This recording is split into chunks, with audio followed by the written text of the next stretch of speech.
Samurai, shinobi, ninja, ninjutsu, kunai, dragons, and more, all names associated with Japanese and Chinese folklore and mythology, and anime introduced them to us and gave them shape and color. From shows like Samurai Jack to Ninja Hattori, to an all-time favorite and very popular anime like Naruto, to the anime that has climbed the charts with its unconventional storyline and characters, Hell's Paradise, these shows have introduced viewers to stories, lifestyles, personalities, and values that Japanese and Chinese scriptures teach upon. Anime bridged the gap between us and the world of shinobi with this stellar anime called Naruto. Millennials and Gen Z have grown with Naruto to see him become the most powerful shinobi to have ever existed, and also witness his kids following in his footsteps to become strong shinobis in their own right. It was an absolute delight to watch Naruto become the strongest Jinchuriki, meet the Sage of Six Paths, and reach new heights of power which even the Otsutsuki couldn't challenge. However, there is someone in a different world of shinobi who is a worthy contender for Naruto. He's a mercenary, an outlandish killer, an unconventional fighter, and secretly, a dedicated husband much like Naruto. He's Gabimaru from Hell's Paradise. Gabimaru is a shinobi from medieval Japan who was sentenced to death for falsely claimed mass murders. Now, imagine, if you will, a death battle between Naruto and Gabimaru. What would that look like? Would Naruto's Rasengan overpower Gabimaru, or would Gabimaru's flames devour Naruto? Without further delay, let's analyze these shinobis to decide who lives and who dies. But don't forget, we're going to consider Naruto's current adult form at the start of Boruto, so his heightened Six Paths power from Kaguya's battle are not being considered. And we're using Gabimaru's final form from the Hell's Paradise manga, so brace yourselves. Spoilers are incoming. Base Naruto versus Base Gabimaru. Who would win? The similarity between Gabimaru and Naruto begins with the fact that they are misunderstood for things they never did. Naruto was cornered and misconstrued throughout his childhood for being a Jinchuriki for Kurama, the nine-tailed fox. Kurama was the strongest and the most dangerous of all tailed beasts. Gabimaru was framed by his father-in-law as he wanted to quit being an assassin and lead a peaceful life with his wife instead. The other similarity between them is their inhuman strength and skill in combat. Naruto proved in the Fourth Great Shinobi War that he knows how to fight and defeat enemies like Madara or Obito, seasoned shinobis who were skilled in combat. Gabimaru's executioners thought he was a demon as they struggled to kill him. Fire, poison, starvation, and even being stretched in opposite directions by bulls, and even the strongest Asaemon failed to leave a mark on his body. Both Naruto and Gabimaru are immensely strong ninjutsu warriors. Apart from mastering the shadow cloning technique, Naruto learned his father and the fourth Hokage Minato's ninjutsu technique, Rasengan. And as he grew stronger, he polished the jutsu and made it one of his lethal moves that was strong enough to pin down Jigen's cyborgs. On the other hand, in Hell's Paradise, ninjutsus are portrayed as superhuman powers. Gabimaru was an expert at wielding the fire ninjutsu, which focuses on using fire, and as seen in the anime, it can burn down a room full of men in a matter of seconds. Naruto is excellent at sparring, popularly known as taijutsu. With him mastering the Toad Sage mode, he has been able to utilize his chakra efficiently, and that's helped him in battles with Pain and in the Fourth Great Shinobi War. He might not seem that buff and bulky, but he has honed superhuman physical strength to be able to lift boulders, as seen during his training with the Toads in Naruto Shippuden, throwing powerful and tactical punches and kicks that were strong enough to slice the moon in half and pound a physically superior Otsutsuki in the last Naruto movie. Of course, with his powers combined with Kurama's. Gabimaru is a master of using multiple weapons and has a build that makes him impossible to kill. However, he's still a teenager when he's in his base level. Apart from hand-to-hand combat, his expertise lay in agility, speed, and precision of attack, rather than brute force. Using his opponent's technique against them, striking their weak points, and using swift, evasive movements to defend himself always gave him an edge. However, if Naruto and Gabimaru were to lock horns at their base levels, Naruto would inevitably have an advantage over Gabimaru because of his skills in taijutsu, his near-perfect usage of chakra, and his shadow cloning jutsu that would be an all-out ambush for Gabimaru. Gabimaru is most likely to wear out, as he would have to fight numerous Naruto clones who might not be as strong as the original, but they are definitely strong enough to contend the Hollow.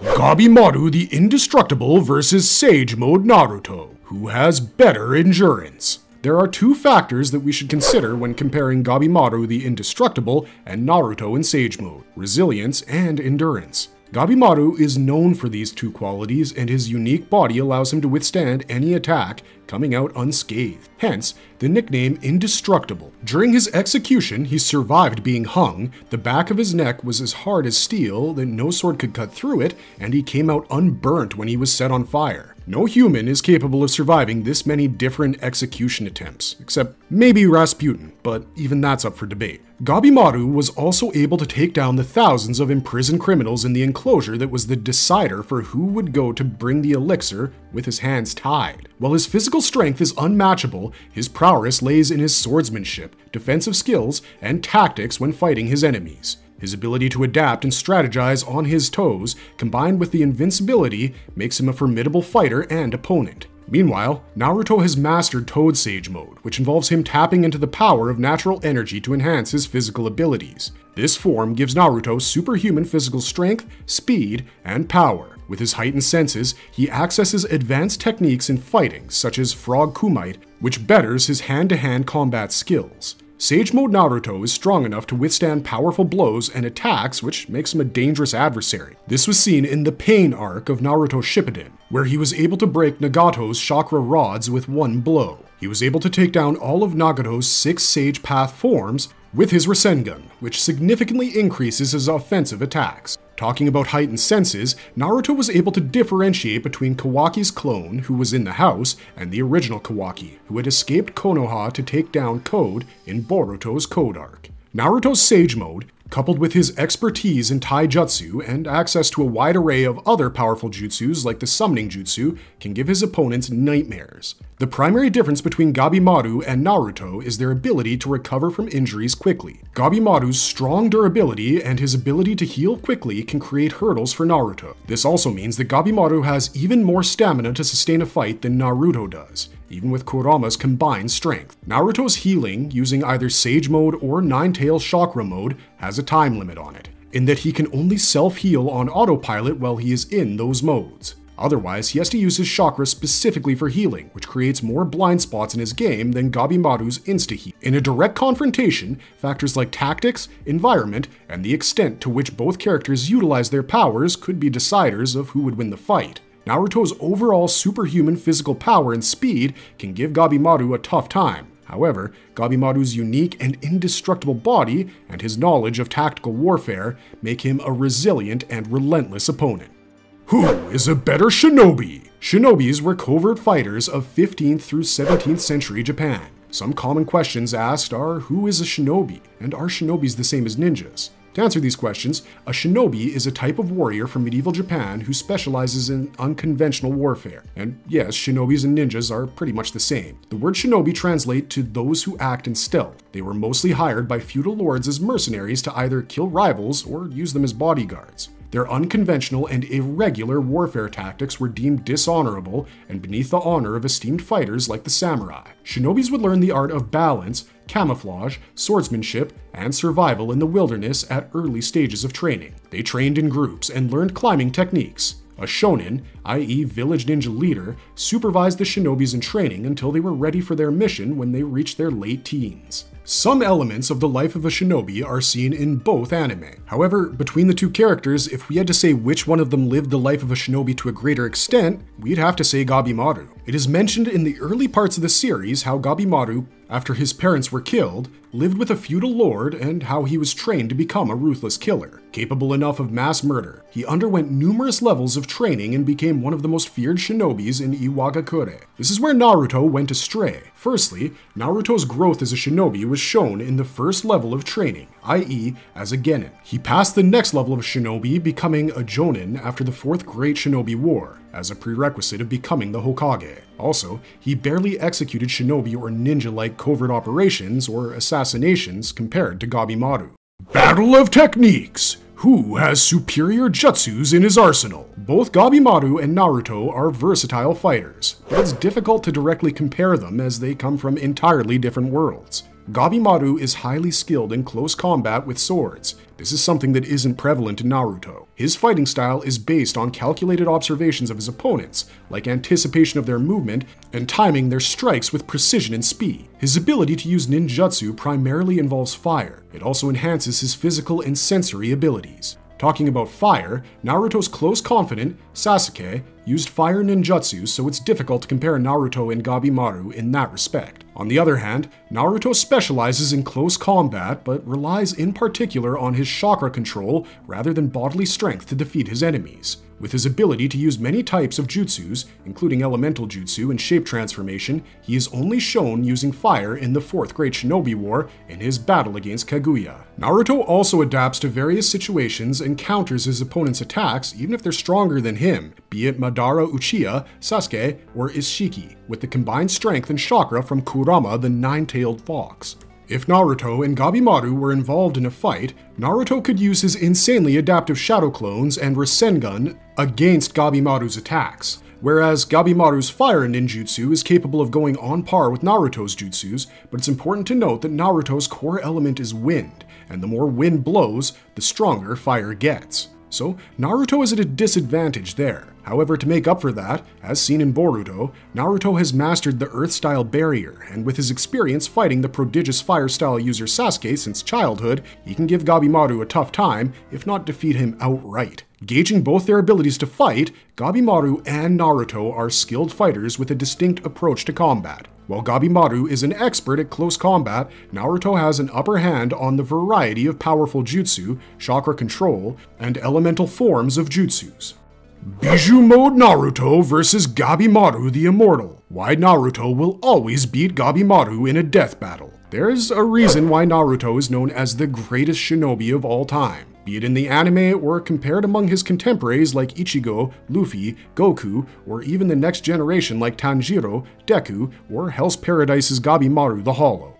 Warning, spoilers ahead! According to the manga, Gabimaru has defeated the Tensen gods and acquired the Flower Tao, which has made him functionally immortal. This puts the odds against Naruto, as this, with his lethal combat skills, can give him and his title of being the greatest shinobi a tough battle. However, Naruto can capitalize on the drawbacks of his functional immortality even without using the Bijou mode. Given that Naruto can use elemental jutsus, he can use the Water Dragon Jutsu before Gabimaru's powers activate. He can bypass the long activation time of this attack by using this jutsu with his shadow clones. Naruto can attack Gabimaru's Tao directly as it is like a parasite. It is always in struggle for ownership over the body of the user. Looks like Gabimaru's strength can cost him a bounty. Naruto has a beast, Kurama, sealed inside him that isn't a parasite per se, but there was a time when it tried to control Naruto. However, Naruto has made peace with Kurama and the Bijou provides his chakra and powers. Bijou bombs are known to decimate entire mountains.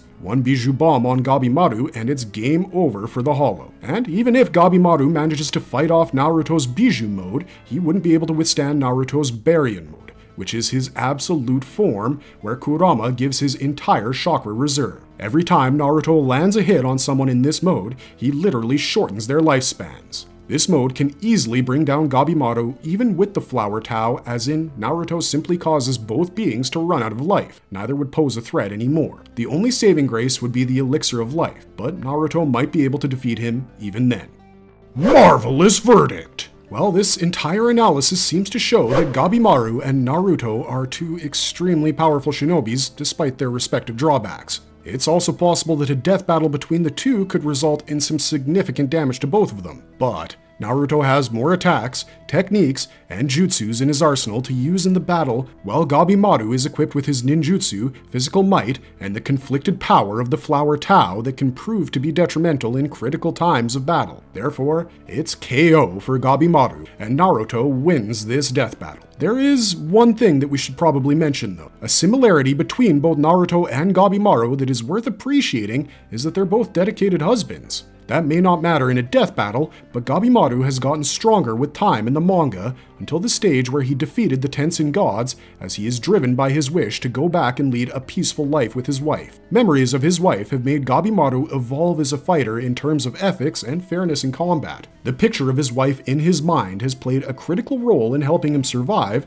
and also helped him stay alive through near-death experiences. This is seen in the beginning of Hell's Paradise, when Gabimaru admits that he is near invincible and unconsciously has made his body strong enough to survive any sort of execution because of his love for his wife. Naruto is also a devoted husband to Hinata through his life, which is seen through Naruto, Naruto Shippuden, and Boruto. The chemistry was evident in the movies when Hinata was kidnapped. Hinata always loved Naruto, but was scared to demonstrate it. But she came out to save him during Pain's attack on Konoha. Seeing Hinata risk her life for him in the Pain arc drove Naruto berserk, and also transformed him into his 8-tail form. This shows that both the shinobis are strongly driven by the love for their better halves and the need to protect them, which in turn lends them enough strength for us to discuss who would end the other in a fight to the death. But this is just our opinion. We want to know what you guys think. Who do you think would win in a fight to the death between Naruto and Gabimaru based on the conditions we set at the start of this video? Let us know your thoughts in the comments section down below. Don't forget to like, share, and subscribe to Marvelous Anime for more marvelous content, and we'll see you guys with another death battle soon.